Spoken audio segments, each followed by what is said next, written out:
universe is still a place of mystery and wonder. As a cosmologist, I'm exhilarated that we can make some progress towards tackling what seem very fundamental questions. These programs focus on: was there a beginning? Whether we are alone? What's the future of the cosmos? What is the nature of reality? With each advance, new questions come into sharper focus. The key issue is what we still don't know.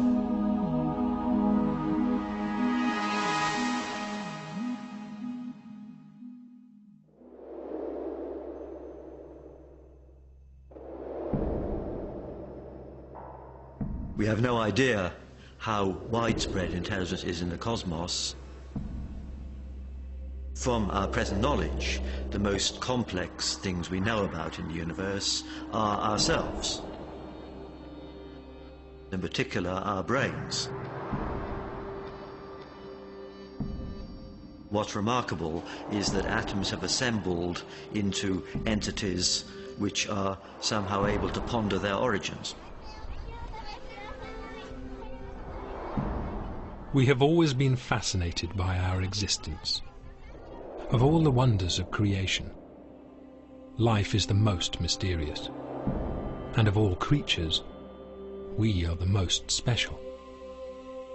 Surely there has to be a reason. Religion offers a simple explanation. God created everything, and only God knows why we are here.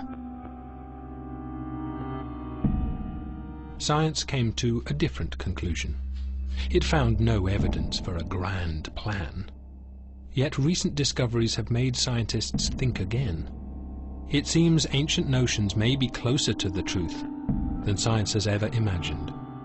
Perhaps there is, after all, a creator, and creation may not be what we think it is.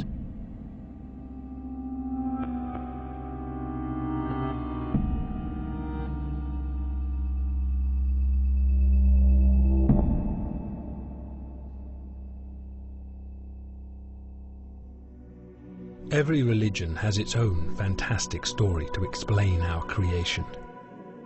From God making the universe in 6 days, to an endless cycle of universes created from dead ones, to the whole universe being created in a single divine breath.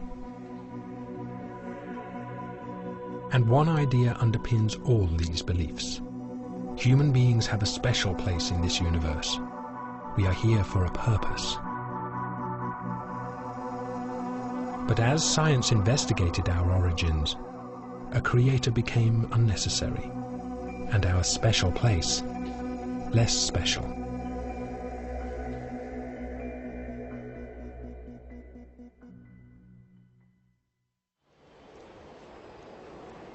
Historically, we humans have undergone a series of demotions, a series of blows to our ego.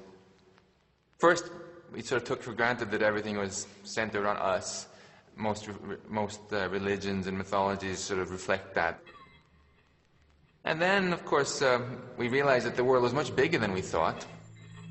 We realized that we're not the center of the universe, we're just living on a spinning ball, which is one planet among many, in a solar system among many, in a galaxy among many. So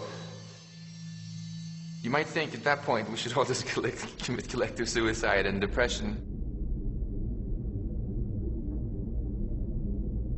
When cosmologists investigated our creation, they uncovered a process guided by the laws of physics. In the beginning, there was gas, made of simple atoms. Over time, stars transformed these elements into complex atoms. As these heavier atoms spread throughout the universe, they combined to create everything we can see. This whole process was driven not by a creator, but by fundamental physical laws, the laws of nature.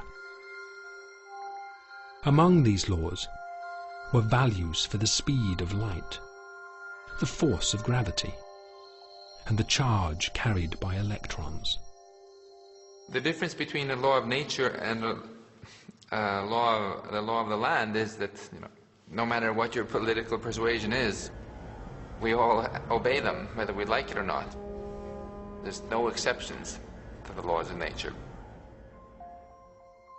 The precise values for the fundamental laws of nature were set at the very beginning of our universe, in the Big Bang. The rest was just mathematics. The Big Bang was, in a sense, rather simple. You can write down a rather short recipe. From that, you could, in principle, if you had a powerful enough computer, work out what would happen and end up with something rather like our universe. But could it really be that simple? Mathematics might explain how planets form, but not everything. Surely the evolution of life was still mysterious, still special. People think that mathematics is complicated. Mathematics is the simple bit. It's the stuff we can understand. It's cats that are complicated. I mean, what is it in those little molecules and stuff that make one cat behave differently to another, or that make a cat? How do you define a cat? I have no idea. Yet in 1970, John Conway showed that even though life may be baffling in its complexity, the complexity arises from simple rules. The evidence came from a game whose results were so unpredictable that they called it life. Life had the most basic of ingredients, a board with a grid of squares filled with counters. The fate of each counter was governed by rules. Unlike our universe, there were just 3. I had this idea that if you had simple rules, but not too simple, then probably complexity would just develop. We tinkered with the rules and played around and hoped something interesting would happen. And eventually we settled on a particular set of rules that we did. They were sort of slightly modelled on real life. The 3 rules they arrived at were the equivalents of birth, death, and survival. What would happen to any particular square depended on its neighbours. An empty square with exactly 3 counters around it would give birth, so a new counter is added to the board. Any counter with too few neighbours would die of isolation and be removed from the board. A counter with too many neighbours would die of suffocation and also be removed. And any counter with just 2 or 3 neighbours would survive, staying exactly as it was. With only these most basic rules, unpredictable and complex patterns evolved. The board seemed to produce creatures from nowhere. Creatures that crawled. Creatures that fired out smaller creatures.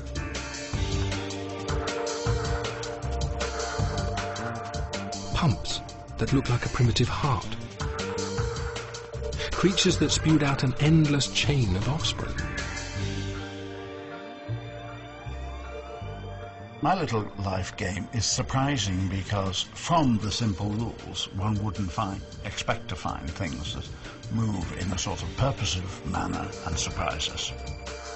That's, I suppose, why we call it life. It mimics life to that tiny extent. Like a little mini-universe. Science dismantled the notion of life created with a purpose. In this rational universe, there's no need for a creator. There was no design in life, no design whatsoever. It behaves interestingly just as a consequence of random behavior.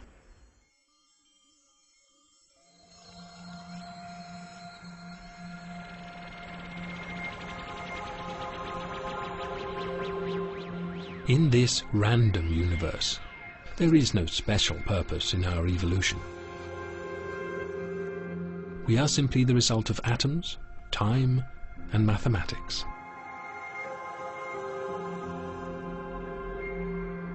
Yet some cosmologists still see a greater meaning in our existence. They do not agree that we are coincidental to the universe. The universe, they argue, is irrelevant without us. If you look at the cosmos, right, sure, we're small, but suppose there were no life in the universe. Wouldn't all this beautiful stuff out there be a complete waste if there were no one there to behold it? I think so. I think it's only life which gives any sort of meaning to the universe. And particularly if we turn out to be the only life in the observable universe.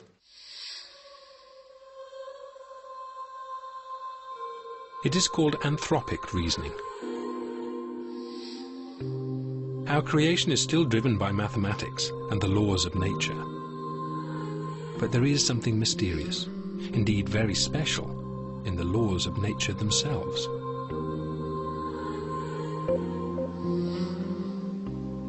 It looks in some respects as though our universe is rather special.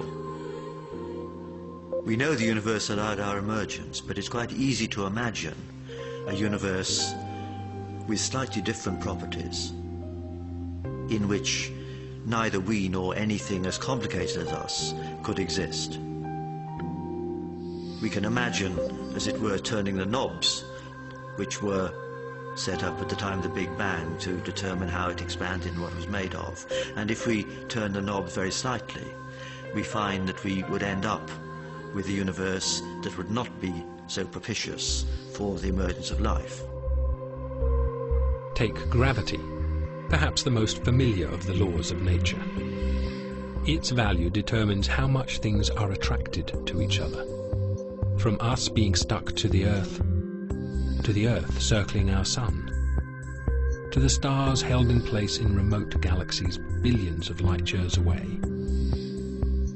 Just the tiniest adjustment to the value of gravity in a computer simulation of the Big Bang, and our universe doesn't emerge at all. For example, if gravity were very strong, then anything as big as us would get crushed.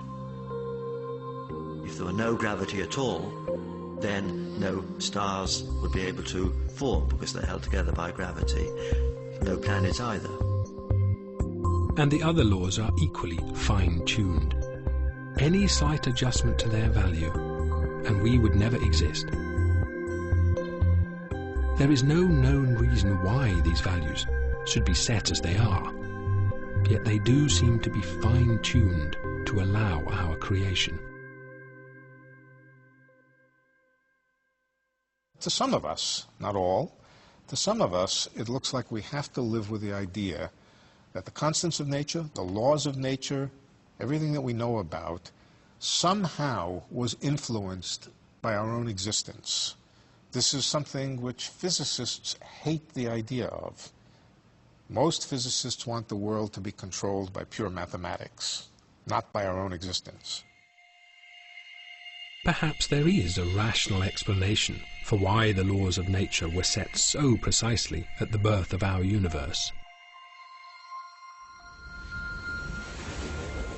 Until we fully understand those first moments, we should not assume any special reason for their values. When we trace cosmic history back towards the so-called Big Bang, as we get closer to the very beginning, we become more and more uncertain. That's because conditions then become more extreme. We lose our foothold in experiment because conditions are more extreme than we can simulate or achieve in any experiment on Earth. So there are great uncertainties. For a while, mainstream cosmologists were content that once we understood better the underlying reason for the laws being set as they are, fine-tuning would no longer seem so mystical, and would once again fall within the realms of physics and mathematics. The general view of this, for most physicists, is that these fine-tunings are largely accidental, that the constants of nature are determined by some mathematical principles which have nothing whatever to do with our existence. Impersonal, mathematical, and we were just incredibly lucky that that mathematics happened to give rise to a universe with all this kind of fine-tuning, just precisely so. And so the anthropic principle existed as an interesting but eccentric theory. But then, quite unexpectedly, a completely new law of nature was discovered, and our universe relied on this law being so precisely tuned that it seemed no rational theory would ever explain it.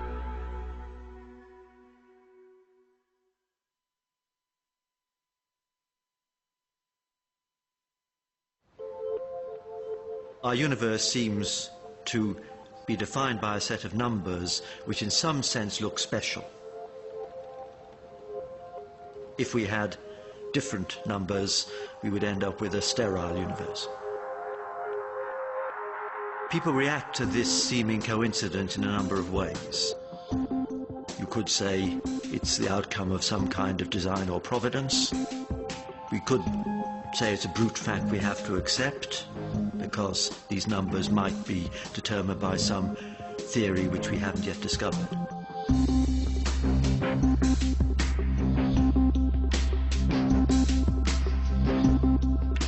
For a while it was possible to believe that the laws of nature were not so precisely set as to require the hand of a creator. But then a completely new fundamental property of the universe was discovered. An anti-gravity force present in space itself. It is called the cosmological constant, and when cosmologists calculated its effect on the evolution of the universe, they realized it had to be very finely tuned indeed. The fine-tunings, how fine-tuned are they? Most of them are 1% sort of things. In other words, if a thing is 1% different, everything gets bad. And a physicist could say, maybe those are just luck. On the other hand, this cosmological constant is tuned to 1 part and 10 to the 120, 120 decimal places. Nobody thinks that's accidental. That is not a reasonable idea, that something is tuned to 120 decimal places just by accident. That's the most extreme example of fine-tuning. No force in the history of cosmology has ever been discovered to be that finely tuned. The cosmological constant needs to be set to 1 part in a trillion, trillion, trillion, trillion, trillion, trillion, trillion, trillion, trillion, trillion. Otherwise the universe would be so drastically different that it would be impossible for us to evolve. That the cosmological constant arrived at such a tiny value by chance seemed to be out of the question, but the alternative explanation was also impossible to contemplate. Physicists did not want to accept the idea that the laws of nature might be controlled by well, the benevolence of nature. There should be no reason why the luck should just have it that we can exist. It's too much, it's a stretch. It's much too far to stretch. It seemed that hidden in the laws of nature was a value so precise that it was impossible to deny that our universe was designed. But a designed universe requires the existence of a designer, a notion that even the anthropic scientists did not want to entertain.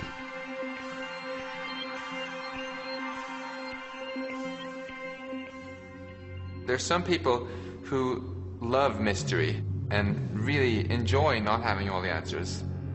And then there are other people who fear mystery and uncertainty and just want all the answers and to get on with it. And they will be delighted if you give them a little book, you know, whether it be Mao's Little Red One or some particular religious book that says, here's all the answers, okay, now go off to work and don't worry about this anymore, it's all taken care of. Many people find a certain security and solace in that. The scientists were between a rock and a hard place. Their own discoveries were pointing them towards an intelligent designer. Physicists' dislike of mixing religion into physics. I think they were somewhat afraid that if it was admitted that the reason the world is the way it is has to do with our own existence, that could be hijacked by the creationists, by the intelligent designers. And of course, what they would say is, yes, we always told you so. There is a benevolent somebody way up high in the universe who created the universe exactly so that we could live. I think physicists shrank at the idea of getting involved in such things.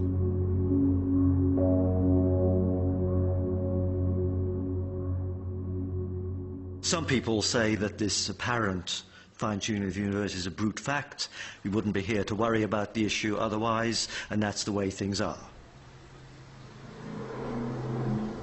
Others are a bit more perplexed and invoke providence or a creator to explain that things were set up with the aim of producing a complex universe. Some people are satisfied with a religious explanation, whereas I think it is a scientific question which deserves to be addressed by cosmologists.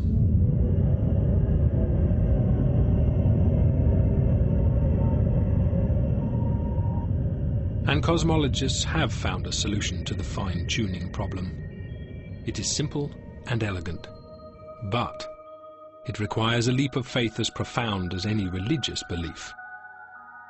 If our planet is not alone, if it is one of billions of planets, orbiting billions of stars in hundreds of billions of galaxies inside our universe, could our universe also be one of many? It may turn out that our concept of the universe, as astronomers see it now, is a very restrictive one. And what we have traditionally called our universe is one of many.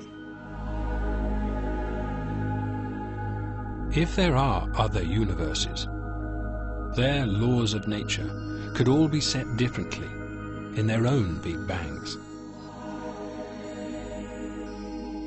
If there have been many Big Bangs, and if, and this is the second assumption, the outcome of those Big Bangs were universes governed by different physical laws,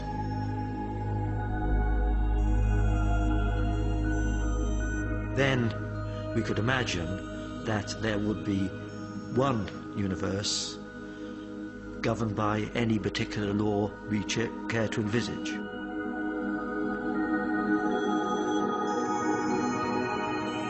And therefore, it would not be at all surprising if there should be one universe that was tuned. If our laws of nature are only one set of values amongst a limitless possibility of others, then the fine-tuning of our universe once again falls within the laws of chance. Our law of gravity would be but one of trillions of different values for gravity. The same goes for the cosmic constant, for atomic charge, even the numbers of dimensions. Suddenly, amongst all the many possibilities, it's not so surprising that at least one possesses the precise set of laws that allow human beings to evolve. If you go into a clothes shop and there's a large stock, you're not surprised to find one suit that fits. Whereas if there's only one suit, you are surprised. So many universes governed by different laws would remove any reason for surprise at the apparent fine-tuning in our universe. With one mighty intellectual bound, cosmologists could once again happily accept that our universe suited our existence precisely, without the need for a fine-tuner, a creator. Martin Rees coined a new word to describe the idea. If it turns out that there's more to reality than just our Big Bang, or the aftermath of our Big Bang, then we have to either redefine our universe or use another word, and I've chosen the word multiverse to describe this whole ensemble of Big Bangs, this whole ensemble of universes. The concept of the multiverse saves the scientific universe at a stroke.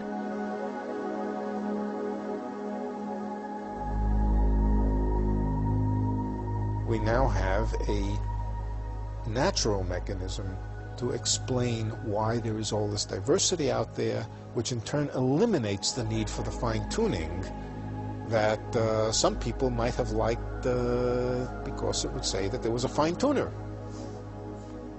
We don't need a fine-tuner. Yet theoretically, these other universes will always be beyond the scope of our telescopes. So is the multiverse really a scientific solution? One thing which people often object to when confronted with the whole multiverse idea is saying this can't be science, talking about all these things you can't see. If I have a theory involving entities that I can never touch, never measure, never observe, that's not science then, is it? And I'd say quite to the contrary. What makes good science is not whether you can see it or not, but whether you can rule out the theory or not.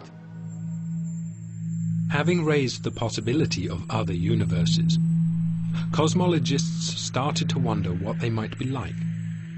And as they wondered, they found logic had set another trap. The multiverse idea had set them on a path that led them back, once again, to a creator.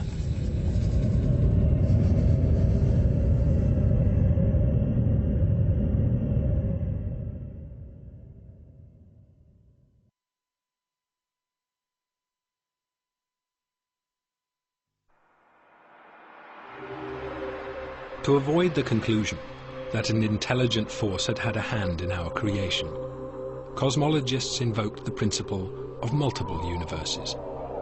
But what potential might those other universes hold for the evolution of complexity? We have no idea how much variety other universes might display, and since we have no contact with them, all we can say is that there must be certain potential for complexity in those universes. It's easy to imagine universes that would be less propitious for life than ours, but of course we may not be in the optimum universe in a sense. We can imagine universes that might be more propitious. These of course will be potentialities far beyond the powers of our brains to conceive, but we can't assume in this grander cosmos that there couldn't be other universes displaying more complexity than ours.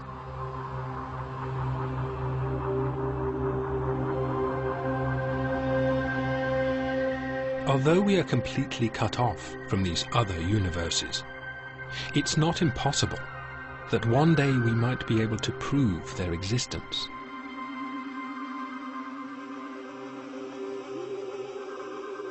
I think it's a question that we can't even address at the present.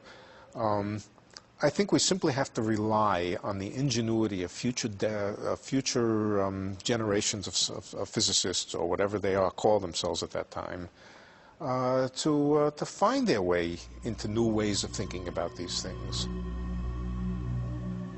The atomic theory was put forward by ancient Greeks 2,500 years ago. It took a couple of thousand years to verify it.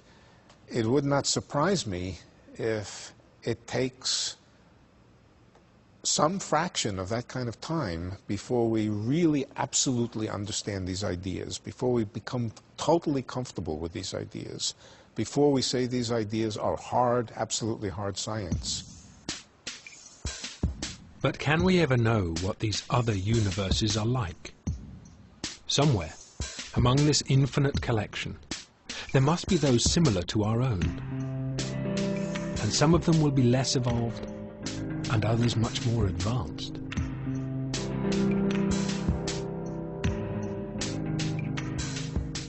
We have some concept of how on Earth life has evolved and has, from simple beginnings, led to creatures like ourselves with at least a certain level of intelligence.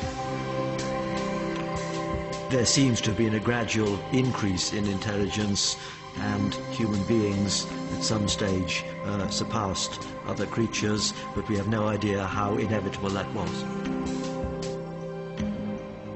The 4 billion years of Darwinian evolution are now part of common culture. But most people nonetheless tend to think that human beings are in some sense the culmination. There's no particular reason to think that intelligence couldn't develop further. Astronomers know that our sun is less than halfway through its life. It'll be 6 billion years before the sun flares up, engulfing the inner planets, vaporizing any life that remains on Earth. But any life that remains at that time won't be humans.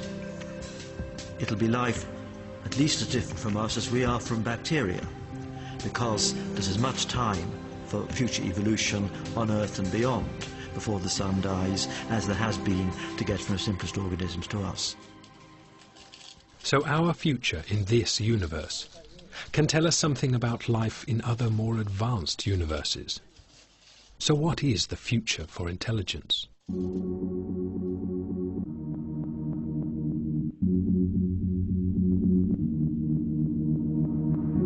I think we have the most complex nervous system on Earth. Related to that, we may consider us as the most intelligent species on Earth. Maybe in the universe, at least our universe, that could be. We started with a chimpanzee-like brain, and it tripled in size over a period of 3 million years.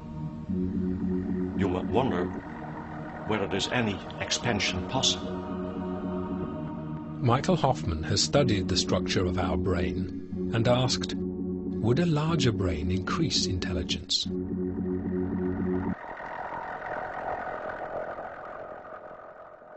We did a study by comparing brain structures in primates, starting from very small, relatively primitive primates up to human beings.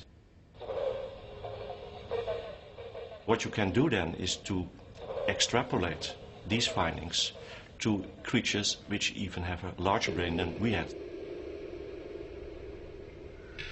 To our surprise, after a particular brain size, something strange happened.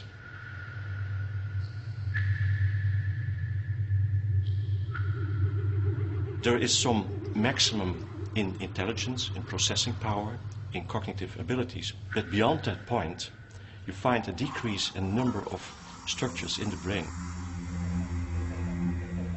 It will go along with a decrease in processing power and information processing, and therefore also with intelligence.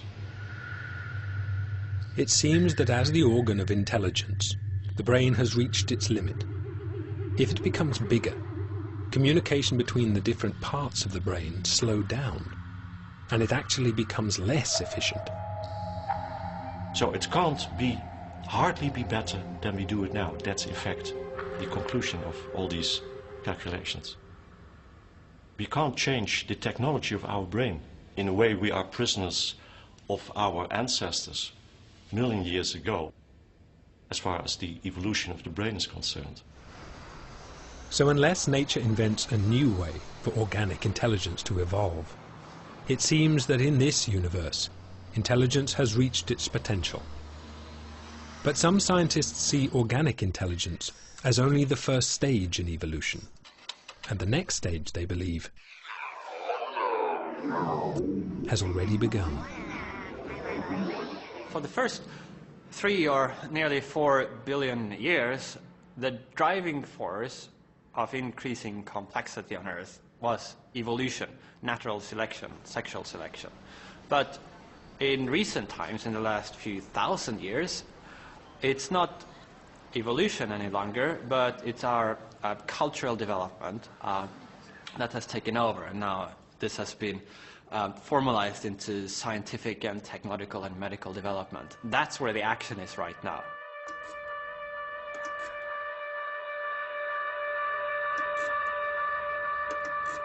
if we become more intelligent, it is because we will learn to use technology or maybe medicine to enhance our own intellectual capacities.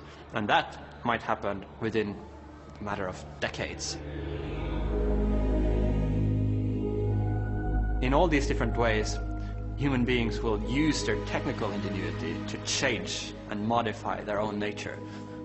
That's the transhuman phase of our development, which we're just beginning to enter at the dawn of this new millennium.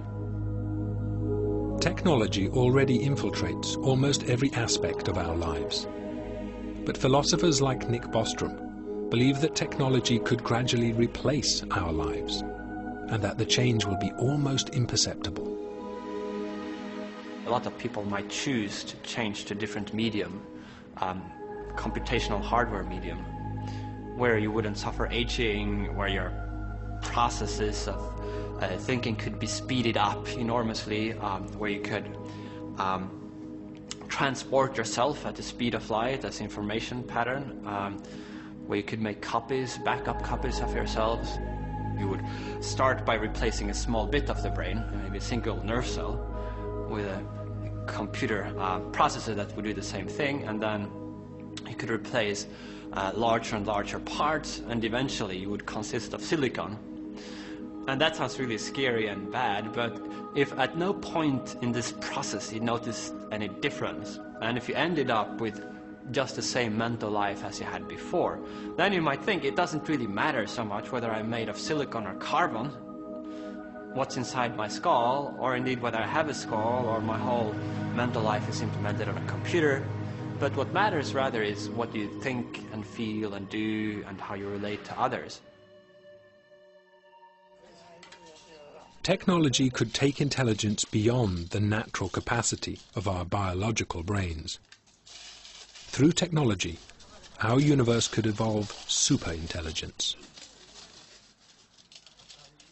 The concept of superintelligence roughly means any kind of intellect that vastly outstrips anything that's possible for humans to do. It wouldn't just be a really clever human. It would be a large, by a huge amount, superior to us. There wouldn't be a confusion about whether it really was very smart or not. It would be on a completely different level. We obviously can't conceive of what a superintelligence might be able to achieve any more than a dog can appreciate quantum mechanics. But we can at least quantify things by thinking about computers. You can think about the processing power of computers and the kind of calculations they can do, the degree of complexity they can simulate. We know that over a few decades, computers have evolved from being able to simulate only very simple patterns to being able to create virtual worlds, as it were, with quite a lot of detail in them. And if the computers in this new era are powerful enough, they will be able to simulate the events at the very start of our universe, to test the underlying principle that set our laws of nature so precisely, to play with the parameters of creation, to see what might evolve.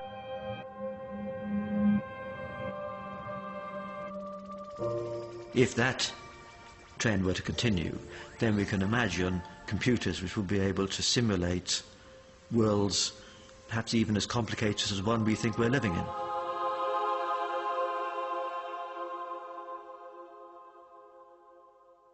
Of course, this raises a philosophical question: could we ourselves be in such a simulation? Could what we think is the universe be some sort of vault of heaven rather than a real thing? In a multiverse, there would almost certainly be beings that have evolved intelligence way beyond ours, with the power to run immensely complicated simulations.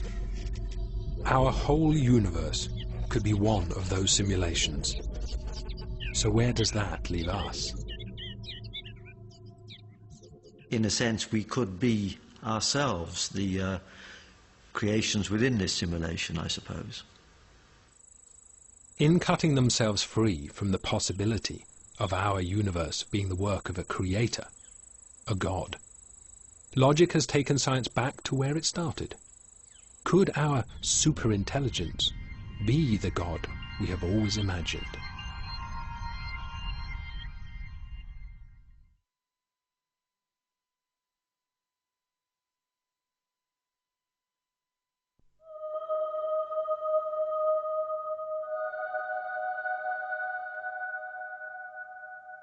Well, the simulation hypothesis, which is that we are currently living in a computer simulation, should be understood literally.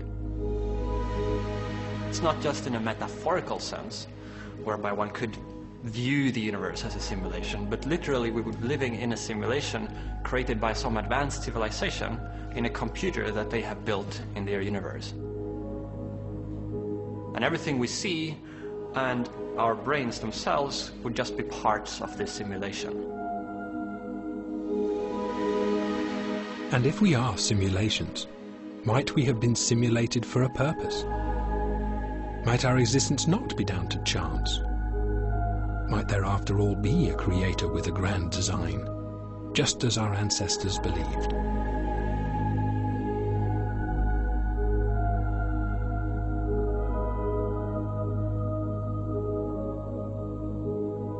The simulation argument is based on empirical considerations about the levels of computing power that would be available to an advanced civilization.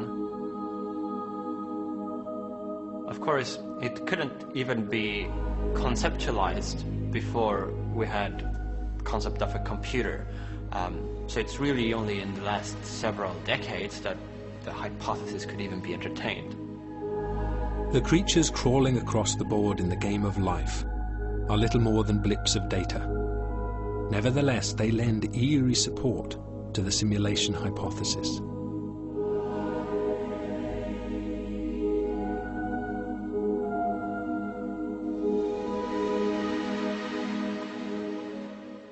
The rules of my life game are tiny, trivial things. And the rules, you know, of the real universe are so hard that we've been trying to understand them for thousands of years, and, you know, haven't finished yet by any means. So one can't really expect too much, but already these tiny, trivial laws exhibit interesting behavior.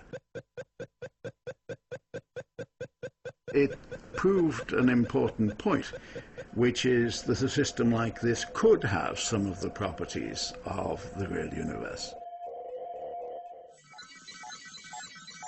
So in a way, its design was copied, but in a very trivial way, from real-life biology. And so it's rather nice that, you know, correspondingly, it became a kind of artificial biology.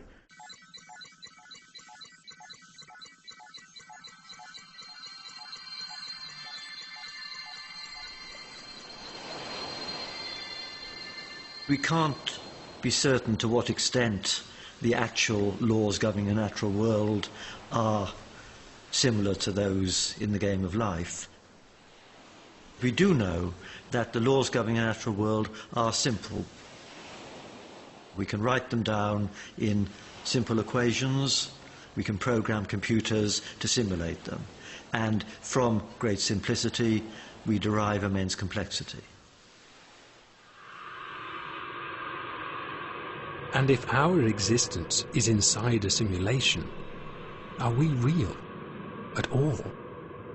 Speculations about the nature of reality and whether it might be an illusion or a dream goes back for hundreds of years, for thousands of years. Philosophers have been pondering these questions. If we are in a simulation, does that mean that nothing is real? I think a better way of viewing it is that it would mean that reality is something slightly different than we thought. For most practical intents and purposes, you would still behave as you would do anyway. We have no reason to get depressed by sort of philosophical implications of these things, because, you know, the everyday aspects of life are always going to feel the same, regardless of whether we actually have free will or not, regardless of whether the universe is going to end in a big rip or a big crunch, you know. And I think For all the thinking we humans like to do about the big things, what really, really gets to us emotionally are the everyday little things. And they are what they are. If we are a simulation, then in the ways that matter to us, we are real enough. Whatever force has guided our creation, mathematical or intelligent, it has constructed from simple atoms a creature capable of thinking beyond the limits of physical investigation. These kinds of arguments show at the same time the limitations to the reach of the human intellect, in that we're discovering how our little corner of the world might indeed just be a small corner of a vastly bigger world than we never imagined. And that we might never, even in principle, be able to reach out and look at the other parts. And at the same time, these arguments also emphasize the astounding reach of the human intellect, in that we can begin to formulate theories and hypotheses that extend way beyond the world around us that we're evolved to cope with. How many lions entered the cave? Will it rain later this afternoon? What does that person think of me? These kind of very down-to-earth issues that our brain evolved, but it turns out that they can be used to begin to grapple with these fundamental questions of existence and the nature of the world. In searching for an alternative explanation to the religious accounts of our creation, cosmologists have uncovered a possibility that seems incredibly similar. An all-powerful, all-knowing, super-intelligent being. An entity whose motives are unfathomable and whose existence is unprovable. It's very important for us physicists to not dismiss ideas just because they're weird. Because if we did, we would have already dismissed atoms, black holes, and all sorts of other marvelous things. And actually, you know, when you ask a basic question about the nature of reality, you know, don't you expect an answer which is a bit weird? I think anything but weird would be a big letdown. And so frankly, I think, you know, let's just accept that the universe is weird and view that as part of its charm. There's no particular reason why our human brain should have evolved just far enough to be able to assimilate the deepest levels of reality. What is amazing is that we've been able to make so much sense as we have of the external world. I believe when the history of science is written, then what's been discovered about our universe in the last decade or two will be one of the most exciting chapters. But the key question, of course, is what we still don't know, and that is the challenge for the coming century.